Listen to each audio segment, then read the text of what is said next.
Fidelis Care offers quality, affordable health coverage for children and adults of all ages and at all stages of life. Quality health coverage, it's our mission. Call 1-888-FIDELIS or visit fideliscare.org.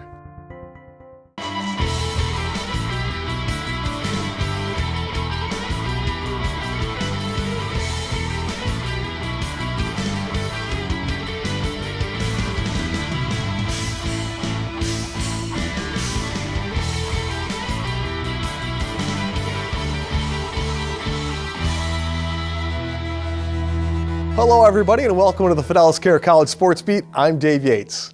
Every week at this time we're going to take a look at our local college sports programs. We begin this week with the honor roll of local college athletes, brought to you by M&T Bank. At M&T Bank, we're listening, learning, and working hard to understand what's important to Western New York. It's what we've been doing since 1856. M&T Bank, understanding what's important. In at number 3, it's Matthew Kaiser of St. John Fisher men's soccer. The first-year player had 2 goals in a 3-2 win over Houghton, securing the Cardinals' first men's Empire 8 title and first NCAA tourney berth. At number 2, Giovanna Fasanello of Geneseo Field Hockey scored all 3 of the night's goals in an overtime SUNY championship win versus Oneonta and an automatic NCAA berth.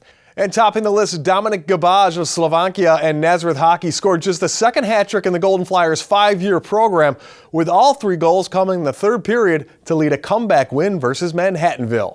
Time now for our local college spotlight, Athlete of the Week. On the equestrian team at SUNY Geneseo, senior captain Cassie Ingalls excels, but she doesn't do it alone or without some help. Cassie Ingalls has been riding horses almost her entire life.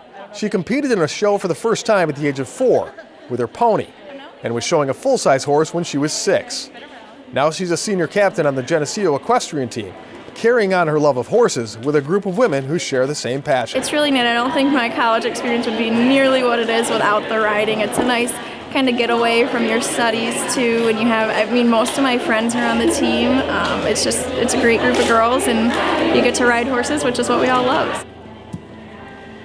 Cassie's ride at the night's recent home show was good enough to earn the blue ribbon, a win that was nice to pick up, but the experience of being part of this team seems to be even better. You have to have a love for horses, which that's one bond we have, and then we do so much together as a team. It's kind of a different perspective too, because we don't see everyone on the team every day, because you can only have like 5 riders riding at a time. So it's really neat. You get to meet a lot of cool people that have your same interests, and I think the horses do. We all have our favorites, and it's oh, who did you ride today? And oh, my ride was great, That connection to the team does not end once their college days are over. The alumni support for the program comes in all forms, from buying the ribbons for the riders to getting the horses ready. For many of the alums, leaving something behind that means so much is unthinkable. For me, it's incredibly important. It was my life when I was in college and still is now as an alumni. I loved the team. It was everything that I did, and giving back to them now and helping them put on a show is just really incredible and important, because they need all the hands they can get. We have to have our alumni because that's who schools most of our horses. Our girls who are showing can't school because it's against the rules, so we have to have alumni to get our horses ready. They help us during the season, before shows and everything. They're here riding all the time. Everyone comes back, and it's just great. We know them from previous years, and it's a lot of fun, so we really couldn't do it without them. It hasn't always been that way. Just a few years ago, the alumni involvement was nothing like it is today. Yeah, it was huge. I remember when I was a freshman, there wasn't really this much of a alumni commitment to coming down to the horse shows and helping out, but now it's every year I'm here. We school the horses, we do anything that the girls need. We're right in the action. It's such a fun event, and it's with people that I really care about and a sport that I really love. So it's really important for me to be down here. Anytime I have any plans this weekend, I'm nope, can't be there. I have a horse show. I have to be here. One of the biggest contributions they make are the other athletes competing in the sport. They allow the team to use their horses for the show. To let strange riders just get on and let them borrow their horse for the day, we really couldn't do it without them. We're using probably 10-ish horses, maybe donated from alumni and boarders here, and we really, really appreciate them because they have lovely horses, and they're just great opportunities for other people to ride them. Not every rider on a team scores points for the squad, so it's up to the coach and captain to try and pick the hot hand. The only problem is they don't know until the show is set which horse they will be on. Some days you pick them right and some days you don't, and it is what it is. So you just hope that you're picking the best rider who has been riding really well recently, who you think is going to go on, and no matter who they draw, they're going to go in and nail it. So it's a little bit luck of the draw, but we hope that we pick right, and some days we do and some days you don't. But They do rank the horses on level, because this is a sport where you can compete in this sport if you've only been riding for a year. So there's a lot of work put into which horses are going to be able to take care of people in which classes, and then the opposite also is which horse is going to be able to jump this height and do this many classes. And the riders aren't the only ones who have their favorites. Different riders can get different results on the same horse. Usually your favorites are the horses you get along with the best, so I think the horses definitely can tell. You might put one rider on one day and the horse is great, and then another rider gets on and the horse is a totally different animal. So they definitely sense your nerves and your anxiety, anything like that. They know who you are. And different riders ride differently, so it just definitely horses have a preference. It was so fun. Oh my God, Peter Pony. So cute.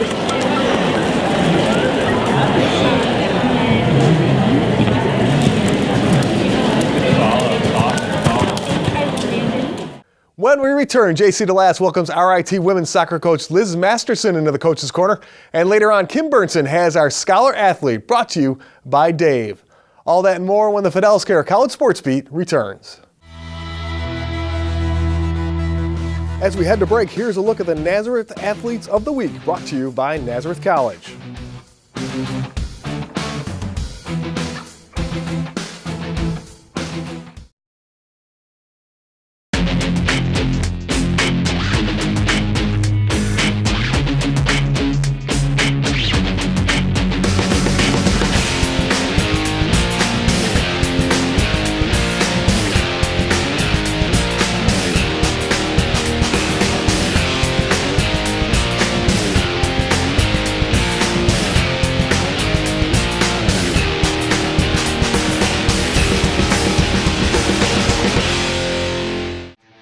As we come back from break, here's a look at the Geneseo Athletes of the Week, brought to you by SUNY Geneseo.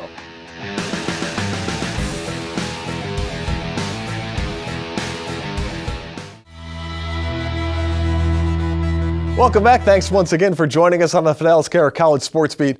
I'm Dave Yates. Each week, JC DeLass from WYSL Radio will help us get to know an area coach better with the Fidelis Care Coach's Corner.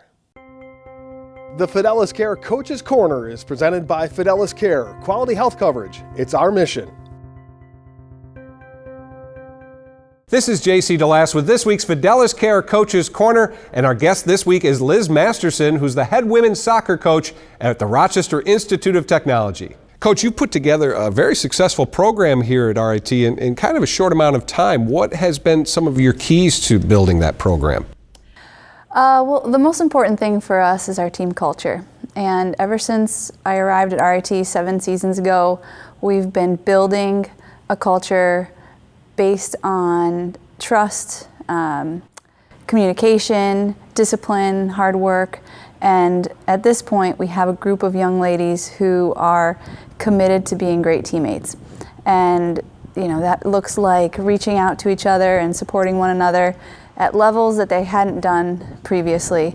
And that's the beginning of their education as RIT women's soccer players, that the team culture comes first.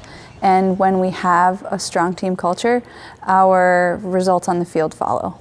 What type of soccer do you favor, do you prefer? Is it attacking style, or are you more of a defensive-oriented coach? Well, I think that we like to control the ball, and we like to play a nice possession style offense. We also pride ourselves on being one of the stingiest defenses that you'll face in the year. And so, hopefully we're well-rounded and we're not one or the other, but that we like to play the best soccer that we can. At the college level, that's what it's all about, is putting a good brand of soccer on the field. For the parents and also the kids that are watching that are interested in playing college soccer, what do you think is more important, what they do in high school or their travel teams, or is it a combination of both, you think? Well, I think they'll get recruited more at the club travel level. High school is also a valuable experience. You might have a different role on the field and on the team than you do with your club team, so you might be a leader or a captain, and that type of experience is extremely valuable, even though you might not be seen by as many coaches at that level. Just being able to go from a team where you're one of the better players and then maybe play club and be one of the players coming off the bench, and just experiencing those different things will prepare you more for what you see in college. You played at the professional level. Do you feel like that experience helps you, especially in relating to your players and getting them to play their best now? Yeah, I think every experience that you have, you learn from different coaches, and I was able to see many coaches at many levels and players from all over the world, and play with different people who had different soccer backgrounds, and you just take little pieces of all of those experiences and they become who you are. When you're out recruiting, is there a certain type of student athlete that you're looking for that you think will fit in best with your program? Yeah, we're always looking for the highest level student at the same time as the highest level athlete. And we recruit from all over the country, but we also really like to get players from our own backyard. So we have a nice, diverse roster where we have a lot of local players who excelled in the Rochester area and also players from all over the country. But we want players who can come and be very successful in the classroom and also extremely competitive on the soccer field. Thanks for joining us, Coach. Thank you. And thank you for watching this week's Fidelis Care Coaches Corner. Kim Burnson is up next with our Scholar Athlete, and later on we preview the perennial powerhouse that is St. John Fisher women's basketball. We'll have that and more when the Fidelis Care College Sports Beat returns.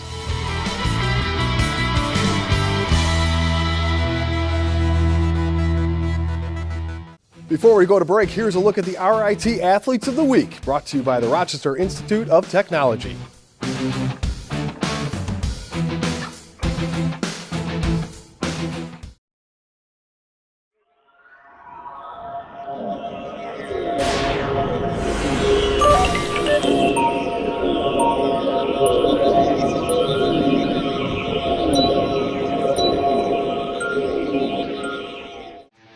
As we come back from break, here's a look at the SUNY Brockport Athletes of the Week, brought to you by the College at Brockport.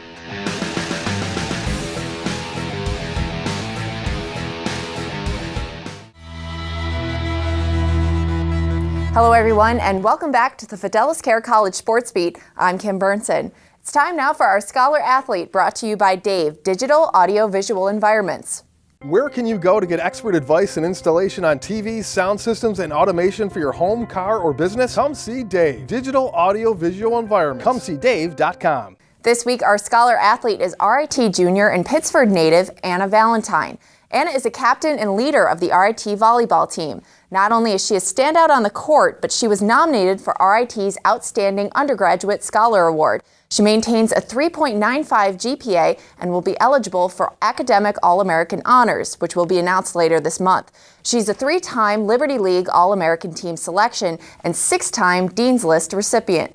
Honored for her accomplishments in the classroom and on the court. This week, Anna Valentine is our Scholar Athlete, brought to you by Dave, Digital Audio Visual Environments. Now with a look at our college calendar, here's Dave Yates. Here is our local college calendar for the week ahead. Today is an important day for Roberts Wesleyan, the first meet ever for their new women's bowling program versus Damon College at 1 p.m. Later today, Nazareth men's hockey hosts Lebanon at 4. Naz also plays Elmira College on Saturday. Tuesday, Brockport women's basketball goes against RIT at 6. The Golden Eagles also host DeUville on Friday at 7:30. Geneseo men's basketball opens their season with a game against Medaille College at 7. The U of R women play William Smith also at 7 at the Palestra. Friday night, the RIT men's hockey team plays the first of 2 against Army West Point. Those are Friday and Saturday at 7 at the Policini. Also Friday and Saturday, the U of R hosts the Chuck Wrestler tournament featuring both men's and women's teams. The finals for those games start Saturday at 6. Saturday morning, the Nazareth Equestrian Show takes place at 10 at Lehman Farms. Also, Fisher men's basketball plays Hobart College at 4 in their home opener. And finally, Saturday night, Geneseo hockey takes on Brockport at 7 at the Wilson Ice Arena. That is our college sports beat calendar. And now here's how some Section 5 alums are doing at colleges outside of Rochester. It's a segment we call Postcards from College. Ernest Edwards of Aquinas is having an impressive first year at Maine. He returned a kickoff for 97 yards for a touchdown against Villanova, part of a 232 total yards game for Edwards. Ardell Brown, formerly of Bishop Kearney, continues his excellent season at Seton Hill, catching 6 passes for 141 yards and 2 touchdowns versus Slippery Rock. Charlotte Williams of Brighton scored a goal in a 2-1 win for Penn State versus Ohio State. For Williams, it was her 4th goal of the year. And Victor's Natalie Zaravella has begun competing in her first year at Denison University. She placed second in the 1650 freestyle in a big dual meet win against Division I Xavier. Coming up next, our honor roll of teams, and later on, the Cardinals women are looking to continue a tradition of winning on the court. We'll have that coming up next on the Fidelis Care College Sports Beat.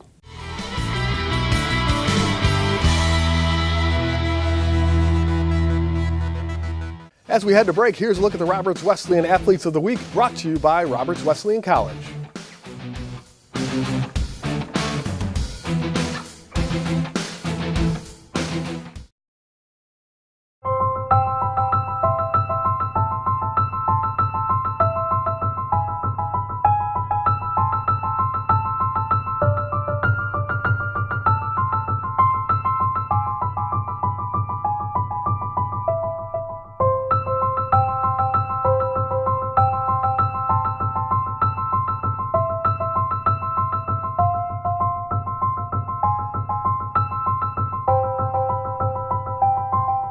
As we come back from break, here's a look at the St. John Fisher Athletes of the Week, brought to you by St. John Fisher College.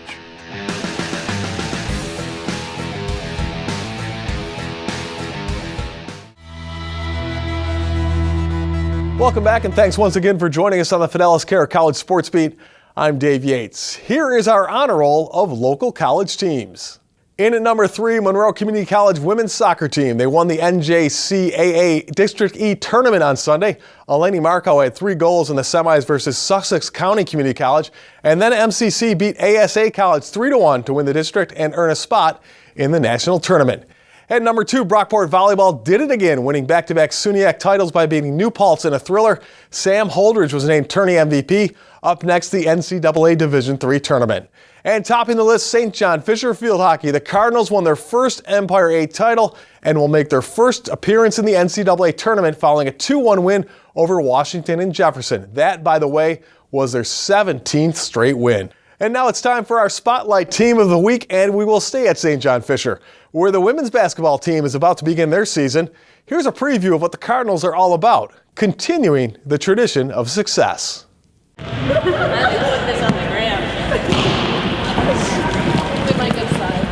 There is a tradition of success that comes with being a part of St. John Fisher women's basketball. They've made the NCAA tournament the past 2 years and 16 overall. The expectations are high here, and everyone knows it.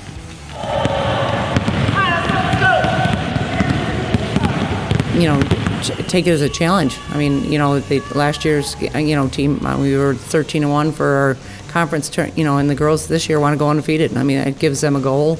They're all, like I said, very competitive, from year to year to year. And this year it's Em and Ken's and Maria's team, and that's what we're trying to achieve. A little bit of pressure, but it's the kind of thing that comes with the territory, doesn't it? There's no pressure, I don't think. We lost to Ithaca, which we beat 2 times in the regular season, and this time we have no pressure on us. We just have to beat Ithaca, beat Stevens twice, and I really am confident that we're going to win the champs and go right to the NCAA tournament. Maria transferred in last year but discovered very quickly that there is a special connection among the players. It's something they refer to as the Fisher family. It's really nice to be a part of that. Like, coming from Mansfield where we didn't win, I was very shut down and very reserved and was upset with losing, but at Fisher we have won so many games, and it's just been so nice, and coming into a winning program, it's really nice. The second I got here, the team does everything together in and out of the court, and it just feels like home here. Fisher basketball, it's like an awesome experience. When you talk about the Fisher family, you really are a family. Coming in as a freshman, I never would have imagined a team like this. So it was an awesome transition from high school to college. Those 3 players make up the Cardinals captains for the season, and they are the ones that are looked at to set the tone. We try to get the young ladies that, do well in the classroom as well as on the court. I think it benefits us as a whole as a program when they get out of here. A lot of them are nursing majors. We have 9 of them this year. So, obviously that program is doing very well for, placement and at the school. So I think it just helps with the teamwork that we create in the atmosphere of, trying to win every game and do the best you can do every day in practice. Expectations are high once again this year. After 2 straight runs to the tourney, 3 in a row is definitely not out of the question.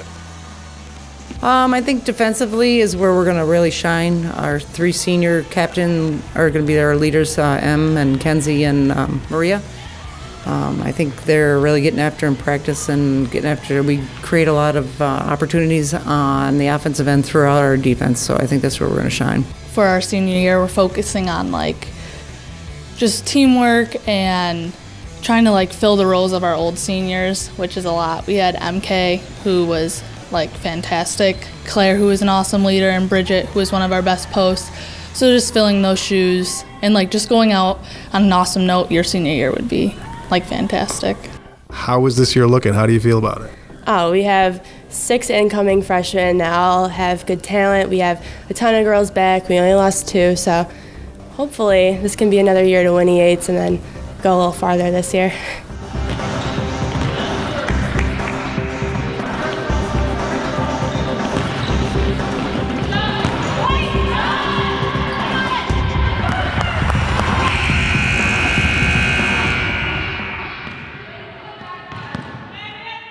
The Cardinals kick off their season on the road this Saturday. Well, thanks everybody for watching. And a special thanks to our sponsors, including Fidelis Care, for making the College Sports Beat possible. We'll see you back here next week.